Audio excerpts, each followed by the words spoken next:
technology in racing is always going to be changing. I think that's what's a beauty about sports car racing. And I think it's the driver's job to be as aware of what's going on around them as possible, what tools the technology provides him or her for being able to drive the car as fast as possible. So we have traction control, we have a brake bias, we have roll bars front and rear that we can change, and basically you're constantly adjusting those tools to make the best balance in the car. And if you have tailwind going into the bus stop, it means probably you're going to have some oversteer, so you want to have a bit of a stiffer front to generate a bit more understeer, to kill some oversteer. And the opposite is if you're going into turn one and you're having a headwind, you're going to have a lot of front end. So the rear is going to be loose, so you want to make it softer in the rear to kind of help that. So there's different tools that we work with, and yeah, as a driver you're constantly thinking on how to improve the car, even from the cockpit. You know, I think there's a lot of times as a driver where something might feel natural and you like it, but when you look at the data, when you see the lap time, when you look at what's going on, sometimes it doesn't always translate. With all the different systems that are going on, that's more true than ever. Just because a lot of times there's things you can't feel that are going on that only the data can show, only the lap time can show. A lot of the technology in sports car racing, especially with hybrid technology, is going in the direction of more tuning tools for the car.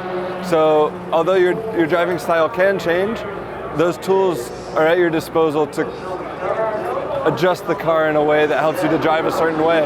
And there probably is a faster way to do it and a faster way to drive the car, but you're using those tools to supplement your driving style. The driver has a lot of responsibility to know what his tools are.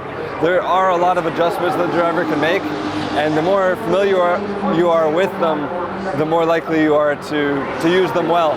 Once you get your head around all the systems and you understand what exactly would help you in each situation, then all of a sudden you have a broader amount of options to get to the final result. Yeah, so with our new car, we have a hybrid element.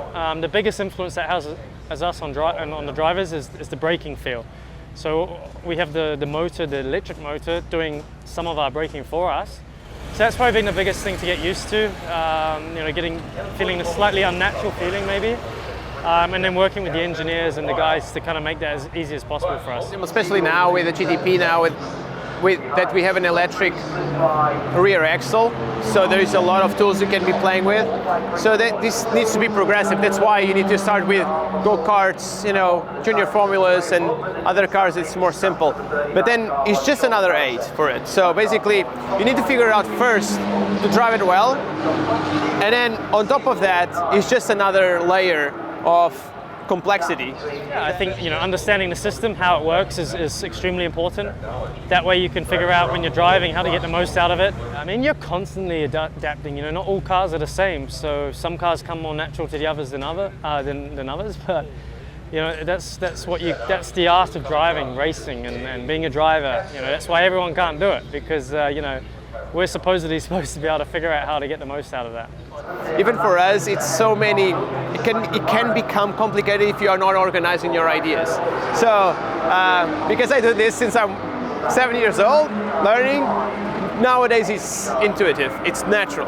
Depending from the drivers, I think some drivers adapt very, very quickly, some less. I like to think that I drove many cars when I was young, many different categories, because I'm passionate about motorsport, and it helps me, I think, that I've been in many cars. I think every car is just 4 wheels and a steering wheel, and you start driving it and you get a feel for it, and some drive a little different. For example, the GTP is a lot heavier than the DPI was. There's plenty of stuff that has changed from one class to the other, and even one car to other cars. So it really, you drive to what the car can do. One car is not the same as another car, and you just drive to the grip that you have available. I'm pretty good at adapting. I've driven so many different race cars over my career now, and yeah, I think that's personally one of my strengths maybe as a driver. But yeah, you're always learning. You have to balance. You have to combine that with looking at the data and understanding the data. So if you want to be the best, I think doing your homework is a necessity of trying to create a gap, maybe not in how hard you drive the car, but how well you can use your tools.